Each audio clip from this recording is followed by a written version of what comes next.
Ngasi numida wairam phongkiba kangla paudigi maru oiba pau khara khangasadaga miyamda khudo tamjagi naga singi lamsok payaroi ZUF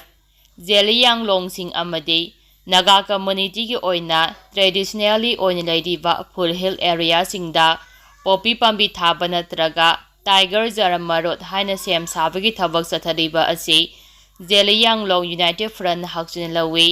Zeliang long miyam gi pari purigi oina leirak lavalamsing karigumba phibam amatada kanagumba miyoi kanglup singna ayet apan pi banatraga lam khopchimba yaroi haina Zeliang long United Front gi Ministry of Information and Privacy Frankie Gomaina thadorakpa cheol aman hairi cheol asina makhatana hairivana Zeliang long miyam gi fundamental rights singda yakhai thingai papirakpasing Furan asina tumina yengduna leiroi Kuki ang group singna kangchup amasung wafong anigi madakta lairiba Asian Development Bank rota unauthorized oiba maongda checkpoint hangba amasung numit khudinggi chathok chasin tawriba singda fresking tawbagi thong chathariba ase makhatana tawdanaba akanba warning tawri loinina charoi pudongda amasung wafonggi area da poppy pami thadanabasu akanba wafam khanghali hairi makatarakpa pauda Military junta na pera greater bombing strike chathaduna miyoi nifu halkhrei marifu hena soklei hauki baning thokaba numiki numidangda Central Myanmar gi Central Sagang region da Pro Democracy Party singna military junta ki mayokta akanba protest athabaga loinana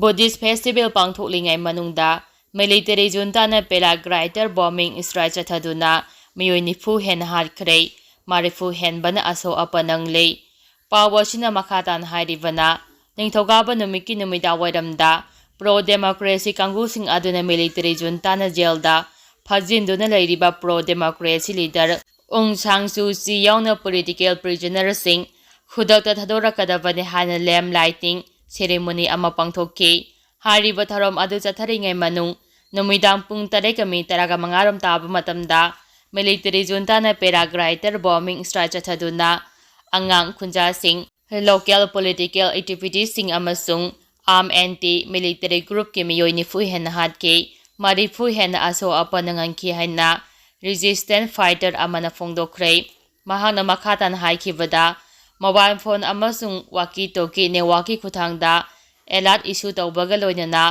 moniwada leiba army gi northwestern military commander gi paraglider bombing strike adu chatharakibani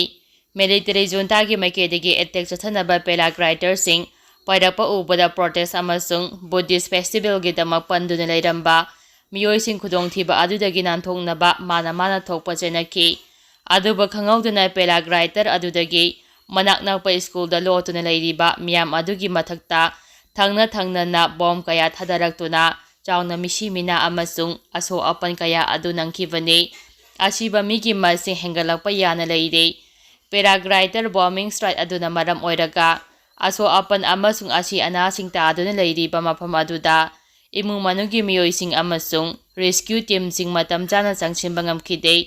maduna misi minagi chang asi wangkhalakhigani thaudo asigi matangda military junta gi makedegi comment amata phongdorakpa leitre haukiba chai lesing aniga subna kun mathoidegi military junta na ku tawkhraba matungda Haujik phawbada military junta na hatkhiba miyoi masing asi lising taret hele military junta na hanadi China amasung Russia na saba combat aircraft amasung helicopter sing attack tawbada sijinaramkhibani aduba mamang sahidagi attack sing da low tech motorized paraglider sijinaba hawrakhibani makatarakpa pauda any Kuki drive ki miyoi sing DC sing na ST certificate piu yadabadagi governor da wakatkhrei Any Kuki traffic angusing schedule traffic list dagi kakadabani haina miyamna akanba ihau kaya changsimbaga loinana Prime Minister yauna central leader singda akanba pressure tawduna lakhiba sinamaram oiraga state asigi lairiba district khudimakta mai leinaba DC sing any Kuki traffic angusing travel certificate issue tawba yadabana awaba kaya mayoknare masina maram oiraga hiram kayada governor na mieng changbiyo haina Any Kuki Drive Council na ngarang Manipur gi Governor da memorandum piduna taksingkrei Any Kuki Drive ki chairman Ngamlal Dongyal na ngasi sahi tawraga ꯒꯕꯔꯅꯔꯗ ꯄꯤꯁꯤꯟꯈꯤꯕ memorandum ꯑꯗꯨꯗ ꯌꯥꯎꯔꯤꯕꯁꯤꯡꯗꯤ state ꯑꯁꯤꯗ ꯂꯩꯔꯤꯕ district ꯈꯨꯗꯤꯡꯃꯛꯀꯤ ꯗꯤ.ꯁꯤꯁꯤꯡꯒꯤ ꯑꯦꯗꯃꯤꯅꯤꯁꯇ꯭ꯔꯦꯁꯟꯁꯤꯡꯅ ꯑꯦꯅꯤ ꯀꯨꯀꯤ ꯇ꯭ꯔꯥꯏꯕꯀꯤ ꯃꯤꯑꯣꯏꯁꯤꯡꯗ tribal certificate ꯏꯁꯨ ꯇꯧ ꯍꯥꯏꯕ ꯌꯥꯗ꯭ꯔꯦ꯫ ꯑꯦꯅꯤ ꯀꯨꯀꯤ ꯇ꯭ꯔꯥꯏꯕ ꯍꯥꯏꯔꯤꯕ ꯀꯥꯡꯕꯨ ꯑꯁꯤ Entry 1 of the Constitution, Scheduled Tribe, Per C State Order 1951 Part 6, and Entry 33 of the Scheduled Caste and Scheduled Tribe Order Amendment Act 2022 Number 10 of 2003 Part 10 Manipurgi lista chaliba Recognized Scheduled Tribe 34 gi manungda amani. District singi DC-gi administration any Kuki tribe hi miyoisingda tribe certificate issue tauba yadaba sina makoida awaba potlom kaya ama pubada natana negative impact kaya ama pire. Maru oina any Kuki tribe ki miyoising education, employment amasung valid ST certificate mathau tariba government scheme singi khudongchaba kaya phangdabagi fibamda leire. Maram aduna governor-gi maikeli hiram asida miyeng sangduna district singi DC-singda new oiba any Kuki tribe ki applicant-singda ST certificate issue taunaba athuboda thabak lokhatpiyu. Any Kuki tribe ki applicant-sing ningthina treat tawbaga loinana government-gi guideline amasung procedure ngakna thabak taunaba hotnabiyu. Loinana mari lainaba official-singda any Kuki tribe ki certificate reject tawba natraga piyu yadana leiriba natraga thindhaba tawdana issue tawdana ba instruction pibiyu hairi. Makha tarakpa pauda MLA singna Samipatra babanda kauduna unakre. Haukiba numida wairamdadi Delhi-da BJP MLA ani phi takhatnage toukhre. Delhi-da camp tauduna leirakiba BJP MLA singna party asiki Manipur-gi in charge oiriba Lok Sabha-gi MP Samipatra kauduna ngasi numida wairam Chanakya Puri-da leiba Manipur babanda unakre. Amarumda ngarang numida wairamdi baban asimaktada BJP MLA sing pulap pulaga makhoina tawgadabasing khana nainabada wahi wata henjinde haibagi matangda phi takhatnage tawkhre. Masa maming takthokningdaba MLA amana pause asida hai ngarang numidangi mifam aduda laukiba warepki matung ina Manipurdagi PR lakthohalaga popular government ama lengnanabagi wafam ase government pairiba Prime Minister natraga Union Home Minister da taksinba chumroi hana warep lauki. Camp tauribasing asidi Minister oidrei icham chamba MLA oina leibani. Protocol da yengluraga makhoida lengak sembihanaba taknaba haibasi asumba nate haibasi khanabaga loinana makhoida taknabagi mahuta party gi high command da oina taknanaba warep laukibani.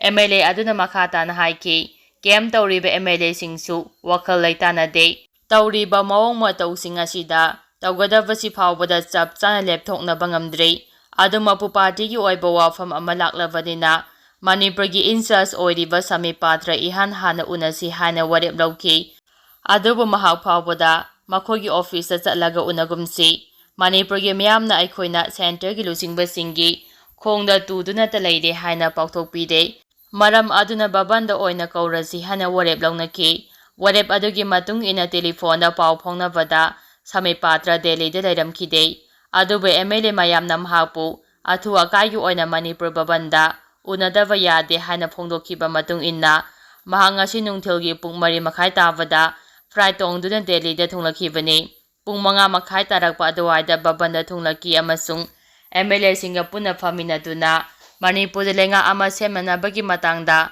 party-gi lusingbasing unabada mateng pangbinaba amasung mahangnasu sagatpinaba taksingki. Makha taba kari thabak tawgadagi amasung kari warep lawgadagi haibagi marik sumba paude haujuk phawba phangba ngamdrei. Marak asida ngarang numidang BJP MLA singi oiba mifam ama babanda pangthokki. Mifam aduda MLA amana wa ngangbada aikhoigi maraktasu yamna sentiment oiduna hairoidaba wa haiba hainaraklabani haina phongdoklubada MLA amana hawgalaktuna phi takhalakpadagi aina haigadoriba wadu aina haiba loidringaida nahakna mafam marang khangdana thagolo ngaktana tawraklibadu karigeno haidunasu mahakna phi takhalakki. Mayam changduna khambadagi kaina thangda MLA amma mafam adudagi baban aduda leiraroi hana thokki. Athengba matamda mahakpu themduna puraklaba tungda mahausagi phibamda leinaki.